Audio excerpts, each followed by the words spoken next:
அன்புள்ள கிரியஸ், இது நம்ம ஃபேமிலி. தமிழ்நாட்டில் லோக்சபா தேர்தலில் வடிவேலு களமிறக்கப்படுவாரா என்கிற கேள்வி தற்போது எழுந்துள்ளது. திமுக சார்பில் இவர் போட்டியிட வாய்ப்புள்ளதாகவும் தகவல்கள் வெளிவருகின்றன. நடிகர் வடிவேலு இணைய உலகில் கடந்த 15 வருடங்களாக இவர்தான் சூப்பர் ஸ்டார். படத்தில் நடித்தாலும் நடிக்காவிட்டாலும் வடிவேலு இல்லாத இன்டர்நெட் தமிழகத்தில் கிடையாது. மீம் உலகில் இப்போதும் வடிவேல் தான் காமெடி கிங்காக இருக்கிறார். நேசமணி தொடங்கி வண்டுமுருகன் வரை வடிவேலின் கதாபாத்திரங்கள் தான் இப்போதும் தமிழக காமெடி உலகை ஆண்டு வருகிறது. 2017 வடிவேலு தமிழக சினிமா உலகில் டாப்பில் இருந்தார். இவர் நடித்த படங்கள் வரிசையாக ஹிட் அடித்தது. ஒரு படம் விடாமல் எல்லா படங்களிலும் வடிவேலுடைய காமெடி மிகப்பெரிய வரவேற்பை பெற்றது. வடிவேலுக்காக மட்டுமே ஹிட்டான பல மொக்கை படங்கள் கூட இருக்கிறது. வடிவேலுவின் காமெடி பல இடங்களில் தவிர்க்க முடியாத ஒன்றாக மாறியது. அப்படிப்பட்ட நேரத்தில் வடிவேலு எடுத்த தவறான முடிவுதான் அரசியல் தேர்தல் பிரச்சாரம். 2011 சட்டசபை தேர்தலில் திமுகவின் ஸ்டார் பேச்சாளராக வடிவேலு களமிறங்கியிருந்தார். ஈழ பிரச்சனை, 2G பிரச்சனை என்று திமுக மீது கடுமையான விமர்சனங்கள் இருந்த நேரம் அது.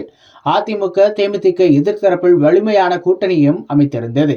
அப்போதைய தேமுதிக தலைவர் விஜயகாந்துடனான சண்டை காரணமாக தேமுதிகவை எதிர்த்து திமுகவிற்கு எதிராக பிரச்சாரம் செய்தார் வடிவேலு. பொதுக்கூட்டங்களில் மக்கள் வெள்ளம் அலைமோதியது. விஜயகாந்தை கிண்டல் செய்த வடிவேலு கவனமாக அதிமுகவை தவிர்த்து வந்தார். ஆனால் அதிமுக ஆட்சிக்கு வந்த பின் வடிவேலின் மார்க்கெட்டிற்கு மொத்தமாக சிக்கல் வந்தது. வடிவேலுவை வைத்து படம் எடுத்தால் அது வெளியாகுமா என்ற நிலை உருவானது. அவரின் அரசியல் பிரச்சாரம் சினிமா வாழ்க்கையில் பெரிய சிக்கலை கொண்டு வந்தது. மொத்தமாக வடிவேலுக்கு படங்கள் வருவதும் குறைந்து போனது. சினிமாவிலிருந்து விலகியவர் அப்படியே தன்னை அரசியலிலிருந்தும் தூரமாக வைத்துக் கொண்டார். பெரிதாக இரண்டிலும் ஆர்வம் காட்டவில்லை. அதன் பின் வடிவேலு ஹீரோவாக நடித்த சில படங்களும், மெர்சல் போல காமெடியனாக நடித்த சில படங்களும் வெளியானது. ஆனால் இதெல்லாம் வடிவேலுக்கு மிகப்பெரிய பிரேக்கை கொடுக்கவில்லை. இந்த நிலையில் இத்தனை நாட்கள் அரசியல் குறித்து பேசாமல் இருந்த வடிவேலு மீண்டும் அரசியல் குறித்து பேச தொடங்கி இருக்கிறார். சமீபத்தில் மாமன்னன் படத்தில் அமைச்சர் உதயநிதியுடன் நடித்திருந்தார். அதன் பின்னர் சில படங்களிலும் நடித்து வருகிறார். இந்நிலையில் தான் தமிழ்நாட்டில் லோக்சபா தேர்தலில் வடிவேலு களமிறக்கப்படுகிறாரோ என்ற கேள்வி எழுந்துள்ளது. திமுக சார்பாக இவர் போட்டியிட வாய்ப்புள்ளதாகவும் தகவல்கள் வருகின்றன.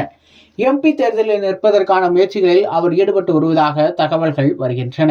சினிமாவில் பெரிதாக நடிக்காத நிலையில் அவர் அரசியலுக்கு திமுக மூலமாக வரும் வாய்ப்புகள் உள்ளதாக தகவல்கள் வருகின்றன. இது தொடர்பாக திமுக தரப்பில் சில பேச்சுவார்த்தைகள் நடப்பதாகவும், வடிவேலுக்கு வாய்ப்பு கொடுத்தால் சர்ப்ரைஸ் ஆக வேண்டாம் என்றும் அரசியல் வட்டார தகவல்கள் தெரிவிக்கின்றன.